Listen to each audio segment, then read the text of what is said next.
कराधौ तपदां हिमालयो किरीटिनीं ब्रह्मराजर्षिरत्नाढ्यं वन्दे भारत मातरं। बल बल भारत माता की जय, भारत माता की जय। বন্ধু, আমরা ভারতের মাটিতে দাঁড়িয়ে আছি। ভারতের সূর্য, জ্ঞানের সূর্যই ভারতের মাটিতে আলোকিত হচ্ছে। সেই ভারতবর্ষের মাটিতে আমরা দাঁড়িয়ে আছি। সেই ভারতবর্ষের কথা বলতে গেলে আমার মনে পড়ে সেই বিষ্ণু পুরাণের উদ্ঘোষ, উত্তরম ইয়ৎ সমুদ্রস্য হিমাদ্রশ্চৈব দক্ষিণম বর্ষম তদ ভারতম নাম ভারতী যত্র সন্ততি। সমুদ্রের উত্তরে এবং হিমালয়ের দক্ষিণে যে দেশটি রয়েছে সেটি ভারতবর্ষ এবং তার সন্তান সন্ততিরা হলো ভারতীয়। আমরা ভারতীয়। ভারত, ভারতবর্ষ, ভারতীয়, এটিকে সময়ের নিরিখে না দেখে সময় থেকে বেরিয়ে এসে যদি ভারতবর্ষকে দেখি তাহলে আমরা তাকাবো, আমরা দেখতে পারবো বন্ধু, পৃথিবীতে অনেক সভ্যতা এসেছে। এসটেক সভ্যতা, রোমান সভ্যতা, ইনকা সভ্যতা, মায়া সভ্যতা, পার্শ্ববর্তী চীনের কনফুসিয়াস সভ্যতা, অনেক রকমের সভ্যতা এসেছে। কিন্তু সেই সভ্যতাগুলি যদি এখন আমরা দেখতে যাই তাদেরকে শুধু ইতিহাসের পাতাতেই পাওয়া যায়, তার বাইরে সেই সভ্যতাগুলি আর কোনো অস্তিত্ব নেই। তো এই সভ্যতাগুলির থেকে পুরাতন প্রাচীন সভ্যতা আমাদের ভারতীয় সনাতন বৈদিক সভ্যতা, এদের থেকে পুরাতন এবং এখনো এই সভ্যতা মাথা উঁচু করে দাঁড়িয়ে রয়েছে, গোটা বিশ্বকে পথ দেখানোর ক্ষমতা রাখছে এই ভারতীয় প্রাচীন সভ্যতা। এই ভারতীয় সভ্যতা, এই হাজার হাজার বছরের পুরানো সভ্যতা, এই হাজার হাজার বছরের দেশ, আমাদের উপরে কত বিদেশি আক্রমণ হয়েছে বন্ধু, আমরা তো পড়েছি। শকুন, মোগল, পাঠান, ডচ, পর্তুগাল, ইংরেজ, একের পর এক বিদেশি আক্রমণ, একের পর এক বিদেশি আক্রান্ত আমাদের সংস্কৃতি, আমাদের ধরোহর, আমাদের কৃষ্টি, আমাদের ভাষা, আমাদের ভূষা, আমাদের খাদ্য সবকিছুকে ধ্বংস, মাটিতে মিশিয়ে দেওয়ার চেষ্টা তারা দিনের পর দিন করে গেছে, একের পর এক করে গেছে, ধারাবাহিকভাবে চালিয়ে গেছে। তাই কিন্তু সেই হাজার বছরের বিদেশি আক্রমণ, বিদেশি শোষণ সহ্য করেও এই ভারত মা এখনো উঁচু করে, মাথা উঁচু করে দাঁড়িয়ে আছে। গৌরবশালী ভারতবর্ষ গোটা পৃথিবীকে পথ দেখানোর ক্ষমতা এখনো রাখে সেই ভারতবর্ষের সন্তান সন্ততি আমরা। তারই উদ্ঘোষ বিষ্ণু পুরাণে করেছিলেন স্বয়ং ভগবান। যন্তর মন্তর, ছাত্র আন্দোলন, পেপার লিক। তো পেপার লিক নিয়ে আন্দোলন হয়েছে।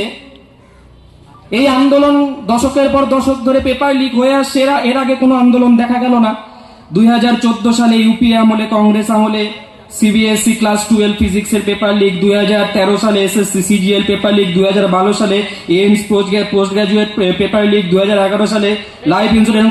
পড়তে গেলে আমার এখন গোটা ভাষণটা এখন এই পেপার লিক গুলো নিয়ে বলতে হবে। তো এতগুলো পেপার লিক হয়েছে, এগুলো নিয়ে আগে কখনো আন্দোলন দেখলাম না, পদত্যাগের দাবি উঠে আসলো না, কিন্তু এই আন্দোলন হয়ে গেল। তো এই আন্দোলন দেখে আমার একটা কথা মাথায় আসছে, যেন ঠিক অমিতাভ বচ্চনের সূর্যবংশম দেখছি, কিন্তু সেই সূর্যবংশমে অমিতাভ বচ্চন নিজেই নেই। ছাত্র আন্দোলন দেখছি, ছাত্রই নেই। কোথায় কে চলে আসছে, কোন বুড়ি ছুরি এসে গান করে দিচ্ছে বাস নাম রহেগা আল্লাহ কা, কে শুয়ে যাচ্ছে, কে এসে জোম্যাটোর খাবার খাচ্ছে, পিৎজা খাচ্ছে, বার্গার খাচ্ছে। একটি দাবি উঠলো ভারত সরকার নাকি সেখানকার বাথরুমগুলি বন্ধ করে দেয়, সেখানে বাথরুমের ব্যবস্থা নাকি খারাপ। ভাই, তুমি আন্দোলন করতে এসেছো না পিকনিক করতে এসেছো? এই একের পর এক পিৎজা আর বার্গার খাবে তো পেট কি ঠিক থাকবে? তখন তো বাথরুমের খোঁজ দিতে হবে। যাই, আলাদা বিষয়, আলাদা প্রসঙ্গ। আন্দোলন হচ্ছে না, মৎস্য হচ্ছে, বোঝা যাচ্ছে না। কেউ নাচছে, কেউ গাইছে, কেউ খাচ্ছে, কেউ উলঙ্গ হয়ে প্রতিবাদ করছে। এইরকম আন্দোলন গোটা পৃথিবীতে কখনো আমরা দেখিনি বন্ধু। এইরকম আন্দোলন আমি চোখে কোনোদিনও দেখিনি। এই আন্দোলন আমাদেরকে দেখতে হয়েছে। আমরা দেখলাম এত এত খাবার আসছে, যে ডেলিভারি বয়গুলি ডেলিভারি দিচ্ছে তাদেরকে যখন জিজ্ঞেস করা হচ্ছে তখন তারা বলছে যে পেমেন্ট সুদূর কাতার থেকে হচ্ছে। খাবার ভারতের এই সেই সিজেপি প্রোটেস্টে আসছে, কিন্তু পেমেন্ট সেই কাতার থেকে হচ্ছে। কিছুদিন আগে সেই আমাদের দেশের পাপ্পু রাহুল গান্ধীর ছবিও কাতারে ভাইরাল হয়েছিল, কাতার থেকে ঘুরে এসেছিল।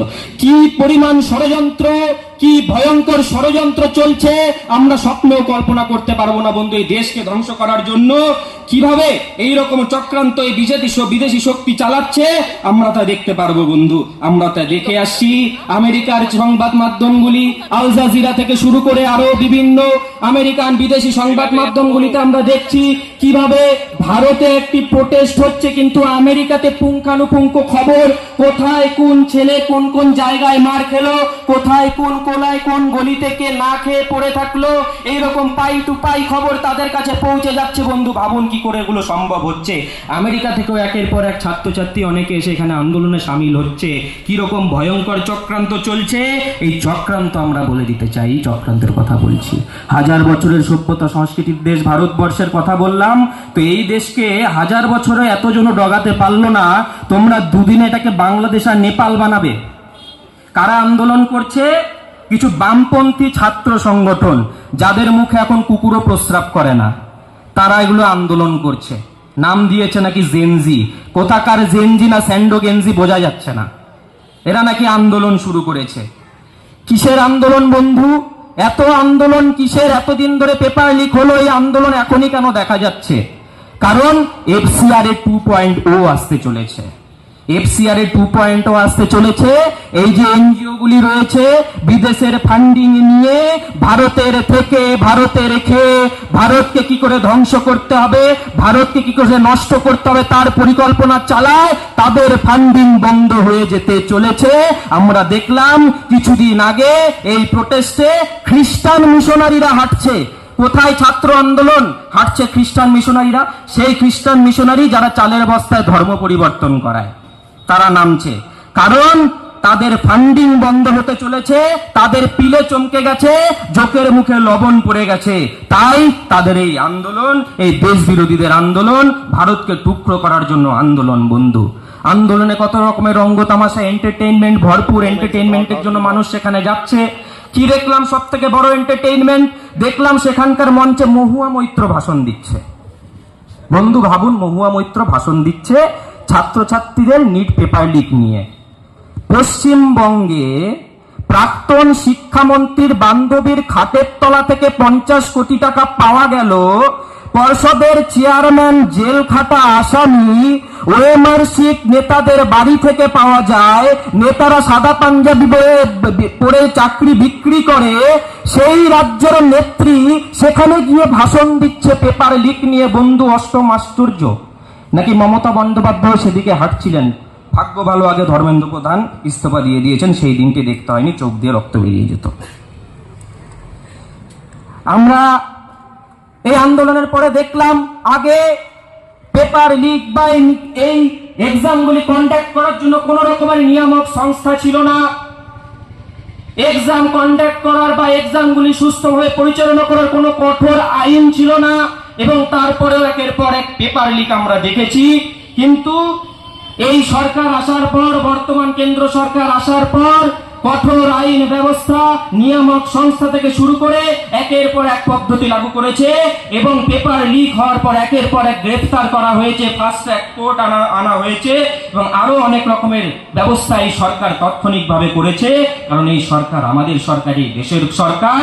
ভারতের গতি, ভারতের অগ্রগতি, ভারতের উন্নতি যাদের হজম হয় না, তারা এই সিঁড়ি খুঁজে বেড়াচ্ছে কিভাবে এই দেশকে ধ্বংস করতে হবে। তাদের এই সিঁড়ি হয়ে দাঁড়িয়েছিল এই ছাত্রছাত্রীদের, সোকল ছাত্রদের প্রোটেস্ট, সোকল সিজেপি আন্দোলন। এই ভারত বিরোধীদের স্টেজ হয়ে গিয়েছিল এই ছাত্রছাত্রীদের সোকল আন্দোলনকে সিঁড়ি করে কি করে দেশকে ধ্বংস করতে হবে, দেশের স্থিতাবস্থা নষ্ট করতে হবে, এই পরিকল্পনা তারা করে আসছে। আমরা দেখেছি বন্ধু, পশ্চিমবঙ্গে এই সিজেপির নামে অনেক আন্দোলন হলো, অনেকে রাজপথে নামলো। তাদেরকে জিজ্ঞেস করছে, তোমরা কি নিয়ে আন্দোলন করছো, কেন আন্দোলন করছো? প্রথমত কাউকে নিটের ফুল ফর্ম জিজ্ঞেস করলে নিটের ফুল ফর্মটাই তারা বলতে পারছে না। তারা পেপার লিক নিয়ে আন্দোলন করছে। জানি না, উত্তর একটাই চাই, আজাদি। কিসের আজাদি ভাই? কিসের আজাদি? এই দেশে থাকছো সেই সিজেপি আন্দোলনের যন্তর মন্তরে একটি মেয়েকে দেখলাম, সে প্রকাশ্যে মিডিয়ার সামনে বলছে দেশের প্রধানমন্ত্রীকে নাকি গুলি করে হত্যা করতে হবে। এই দেশে থাকছো, এই দেশের অন্ন জলবায়ু সরবরাহ করে বেঁচে আছো, এই দেশের প্রধানমন্ত্রীকে হত্যা করার আহ্বান জানাচ্ছ ওপেন, এবং তোমার চাই আজাদি। কিসের আজাদি? কাছে এসো, সুদে আসলে আজাদি বুঝিয়ে দেবো, পড়িয়ে দেবো, শিখিয়ে দেবো। কিসের আজাদি? তাই বলার একটাই কথা, এই আন্দোলন যদি সত্যিকারের আমরা জানতে চাই, বুঝতে চাই, প্রথমের দিকে যখন খবরগুলি ভালো করে দেখবেন, ছাত্র ছাত্রীদের কাছে যখন সংবাদ মাধ্যম যাচ্ছিল, তখন ছাত্র ছাত্রীরা বলছিল, আমরা তো আমাদের সুরাহা চাইতে আন্দোলনে নেমেছিলাম, আমরা তো আমাদের ভবিষ্যতের জন্য আন্দোলন করতে এসেছিলাম, আমরা তো সরকারের কাছে সরকারের হয়ে আমাদের ভবিষ্যতের জন্য সুরাহা চাইতে এসেছিলাম, কিন্তু আমাদের এই আন্দোলন কেউ হাইজ্যাক করে নিল, আমাদের এই আন্দোলনকে কেউ নিজেদের রাজনৈতিক প্রপাগান্ডা চরিতার্থ করার মঞ্চ বানিয়ে নিল, কেউ নিজেদের রাজনীতির সিঁড়ি তৈরি করে নিল, কেউ এসে বলে দিচ্ছে নাম রহেগা আল্লাহ কা, কেউ বলে দিচ্ছে কোন নির্দিষ্ট রাজনৈতিক দলকে, কোন রাজনৈতিক সংগঠনকে গালিগালাজ করছে, দেশের সংস্কৃতিকে গালিগালাজ করছে। আমরা জানি না এগুলি কোথা থেকে এলো, এই আন্দোলনের সাথে আমাদের কোনো দূর দূর থেকে সম্পর্ক নেই, সেই ছাত্রছাত্রীরা বলছে। তাই সবশেষে বলার কথা, দেশ বিরোধী শক্তিরা চারিদিক থেকে এই দেশকে ঘেরার চেষ্টা করছে এবং সেই ধুরন্ধর সিনেমার মতো কিছু ধুরন্ধর এই আন্দোলনের মাধ্যমে আমাদের দেশে ঢোকানোর চেষ্টা করছে, যে দেশে খেয়ে দেশের পরে দেশকে কি করে ধ্বংস করতে হবে, কাশ্মীরকে আলাদা করতে হবে, পশ্চিমবঙ্গকে আলাদা করতে হবে, তার আন্দোলন, তার পরিকল্পনা করতে হবে, না হলে বাংলাদেশের সমর্থনে আন্দোলন কি করে হয়? যারা নিজের দেশ সামলাতে পারলো না, তারা নাকি ভারতকে নিয়ে চিন্তা করে আন্দোলনে নামছে। ভাবুন কিরকম পরিস্থিতির মধ্যে দিয়ে আমরা যাচ্ছি। তাই আমরা যারা রাষ্ট্রবাদীরা রয়েছি, আমরা যারা ভারত মায়ের সন্তানরা রয়েছি, যারা আমরা বলছি আমরা জন্ম থেকে মায়ের জন্য বলিপ্রদত্ত, যারা নিজেদেরকে আমরা বলছি আমরা মাতৃমন্ত্রে দীক্ষিত, সেই রাষ্ট্রবাদী, সেই দেশপ্রেমিক ভারত মায়ের সকল সন্তানদের জন্য উদ্ঘোষ আমাদের মনে করতে হবে। স্বয়ং ঈশ্বর আমাদের উদ্দেশ্যে এই পরিস্থিতিতে উদ্ঘোষ লাগাচ্ছেন, অতঃ চেতিমম ধর্মম সংগ্রামম ন করিষ্যসি ততঃ সধর্মম কীর্তিম চ হিত্বা পাপমাবাপ্স্যসি। এই দেশ বিরোধী, এই রাষ্ট্র বিরোধীদের বিরুদ্ধে যারা এই দেশকে ধ্বংস করার পরিকল্পনা করছে, তাদের বিরুদ্ধে যদি আমরা ঐক্যবদ্ধ হয়ে প্রতিবাদ সংগ্রাম না করি, তাহলে আমরা সধর্ম থেকে ছুটে হয়ে পাপের ভাগীদার হব বন্ধু। তাই সকল রাষ্ট্রবাদীদের হাতে হাতে একজোট হয়ে, হাতকে মজবুত করে যারা এই রাষ্ট্র বিরোধিতা রয়েছে, তাদেরকে মাটিতে মিশিয়ে দিতে হবে, পঞ্চভূতে বিলীন করে দিতে হবে। আমাদের শাস্ত্রীয় মতে তাদেরকে মুক্তি দিতে হবে বন্ধু, মুক্তি দিতে হবে। সর্বশেষে বলবো, মারবি কত শত শত, ঝরাবি কত রক্ত, রক্ত দিয়েই লিখবো ইতিহাস। আমরা ভারত মায়ের ভক্ত, আমরা ভারত মায়ের ভক্ত, আমরা মা ভারতীর ভক্ত। অনেক অনেক